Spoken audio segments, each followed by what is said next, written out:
Masayang araw, mga ka-PL. Abay, nasigawan po ng boo! Si dating Gobernadora Gwen Garcia, mga kababayan, na mga dati niyang supporter na ngayon bumaliktad at supporter na po ni bagong Gobernadora Pambari 4, mga kababayan, sa loob po mismo ng Kapitolyo, kung saan, kung hindi tayo nagkakamali, naroon pa yata itong si Madam Gwen Garcia, mga kababayan, dahil ayon nga sa usap-usapan, ayaw di umano nitong bitawan ang kanyang posisyon, mga kababayan, na puno po ng kantsaw si Madam Gwen Garcia sa loob po mismo ng Kapitolyo. At yun nga, sigaw ng mga dati niyang supporter na ngayon ay supporter na ni Pambari 4 ay maliban po sa boo, kung sa Bisaya pa, dili kadawat sa kapildihon. Kung sa Tagalog naman, mga kababayan, hindi di umano nito matanggap ang pagkatalo. Paulit-ulit po itong isinisigaw ng mga taga Cebu, mga kababayan, na di umano'y dating taga-suporta ni Gwen Garcia. Iniwan siya, hindi nagustuhan ng kanyang pamumuno, maaring nagkulang itong dating gobernadora, kaya naghanap itong mga taga Cebu ng panibagong leader sa katauhan po ni Pambari 4. O eto po, mga kababayan, ang video. Boo! Habang sumisigaw ng wakadawat sa kapildihon. Ayan, kumbaga sa Tagalog, hindi matanggap ang pagkatalo. Sabay, meron pa pong video si Madam Pambari 4, mga kababayan, na lay! Layas na lay! Goodbye na lang! Makulit din itong si si Madam Pambari 4, mga kababayan. O eto na yung video. Maikli lang po ito. Panoorin po natin, mga kababayan.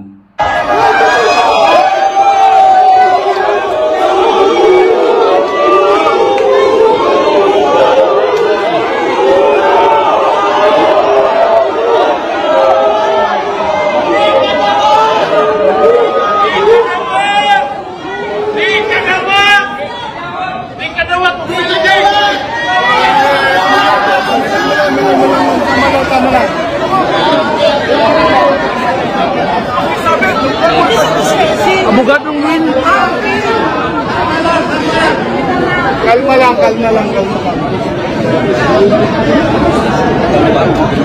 Tataw na! Yes! Yay! Babay, lay! Babay!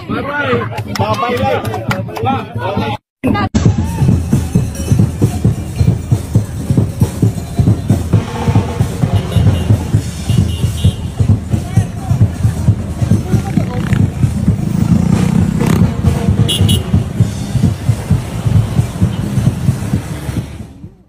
O yun po ang sitwasyon sa Kapitolyo ng Cebu City, mga kababayan. Kung makikita ho ninyo, meron pong kumuha po ng video na napakaraming tao, mga supporter ni Pambari 4 sa labas po ng Kapitolyo, kasama po ng mga kapulisan, mga kababayan, para nga naman maiwasan ang kaguluhan. Hindi po natin masabing hindi po lalaban o makikipagbardagulan din itong mga natitira pang supporter ni Madam Gwen Garcia. Kaya tama lang na mayroong kapulisan na naka-standby po sa labas ng Kapitolyo. Ito po ang caption, mga kababayan. Dito po sa video pinanood po ninyo, ito pinakauna nga, ito mayroong boo at kasabay nitong boo may sumisigaw na hindi daw matanggap ang pagkatalo nitong si dating Gobernadora Gwen Garcia. Ito ang caption sa baba, basahin ko lang kasi baka mamaya meron po sa inyo dyan na curious kung ano po ibig sabihin nito, no? Mga Tagalog na hindi po ito naintindihan. Ito, basahin ko po.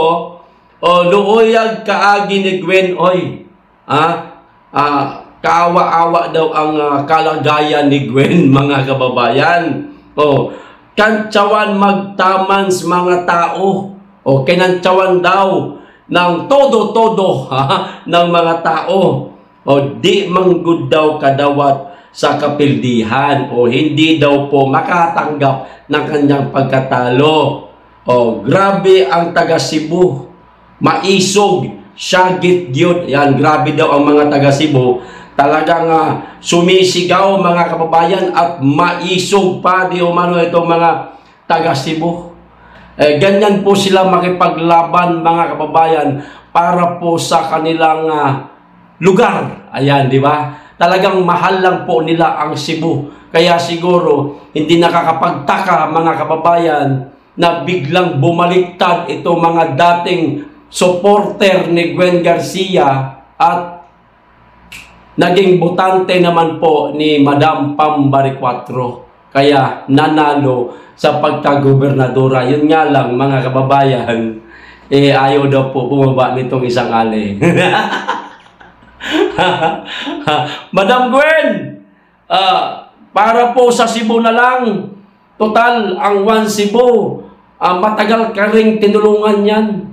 Na ngayon, tila nagkaisa yata itong One Cebu para bumaliktad. Iwan kayo at suportahan si Madam Pambaricuatro. Ibigay nyo na po, Madam Gwen Garcia, ang posisyon nyo sa bagong halal na gobernadora na si Pambaricuatro para na lang po sa mga taga Cebu. At higit sa lahat, maiwasan po na baka magkaroon pa po ng kaguluhan dyan. No? Maging mapayapa sana at masagana ang inyong lugar. Ayan. So ngayon, mga kababayan, iwan na po natin yan, yung usapin tungkol kay Gwen Garcia at kay Madam Pambaricuatro. Dito na po tayo, mga kababayan, simulan na po natin pag-usapan itong nalalapit na po na impeachment kay Vice President Sara Duterte. Kasi ngayon, mga kababayan, pagkatapos po ng halalan, pinaplansya na po ito. Nino? Siyempre, ng mga kaalyado ni Bangag, mga kababayan. Sa pangunguna ho yata, mga kababayan, ni Tambaloslos. Bakit po nasabi natin na sa pangunguna ni Tambaloslos? Ito po ang balita, mga kababayan. Basahin ko po sa inyo. Mula po ito sa Abante News Online, mga kababayan. Ilagay ko na rin dyan. Kahapon pa ho ito lumabas itong balita na to. No? Ngayon ko lamang po babasahin. Alam ko marami po sa inyo ang hindi pa po nakakaalam tungkol dito. Ito, sasalang si dating Senador Laila de Lima na ngayon ay unang nominado ng mamamayang Liberal Party list bilang House Prosecution Panel para sa impeachment trial ni Vice President Sara Duterte, mga kababayan. Isa na ho siya sa magiging House Prosecution Panel, mga kababayan, para po sa impeachment sa ating pangalawang Pangulo. Bakit nagkaganon? Ito dugtong ko. Ayon kay de Lima, mga kababayan, personal siyang tinawagan ni House Speaker Martin Romualdez upang hilingin na sumali siya sa nasabing panel, mga kababayan. Sino daw po ang tumawag? Walang iba kundi si Tambalostay. De Lima, pwede ka bang maging House Prosecution Panel para sa impeachment kay VP Inday Sara? Siyempre, anti-Duterte yan, mga kababayan. Hindi ho tatanggihan yan. At baka meron pong malaking cash sunduan. Ano ho sa palagay ninyo? magtatrabaho nang wala man lamang kapalit? Di ba? Mag-isip-isip. Yung nga lang daw mga Quadcom at saka Tricom, kada hearing daw nun, sabi ni Congressman Polong mahina daw di umano mga kababayan ang 50 million. Mga Duterte at vlogger lang ang tinatarget nun. Ito, pangalawang pangulo ng bansa na po, mga kababayan. Ano sa palagay ninyo? Meron kayang kapalit itong malaking budget? O trabaho lang talaga? Kayo na po ang humusga, mga kababayan. Hanggang dito lang. Maraming salamat. Mag-iingat kayong lagi. Higit sa lahat, mahalin po natin ang Pilipinas.